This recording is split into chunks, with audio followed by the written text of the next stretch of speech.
মাসিমাকে বলে আসলাম যে আপনার মাকে বলে আসলাম যে যদি তপনদা আসে আমার গাড়ি নিয়ে যাবে, তপনদা নিয়ে আসে মানে মাকে। মাসিমাকে নিয়ে আসতে হবে তো, ঘরে একা আছেন তো। না সে একটু পরে যখন যাবেন আপনার গাড়ি নিয়ে যাবেন, নিয়ে আসবেন। আর সে হবা ফোনে আপনি ওই একটু পোকা টোকা খান, ঠিক আছে। আর হচ্ছে আপনার বসে বলবেন, কোনো অসুবিধা নেই, লোক বসানো শুরু হয়ে গেছে। হ্যাঁ দোকানে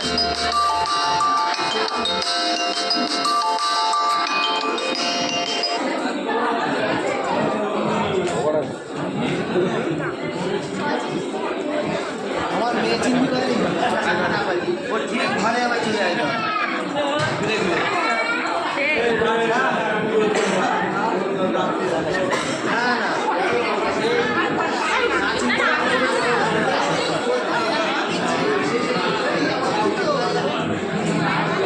কি হচ্ছে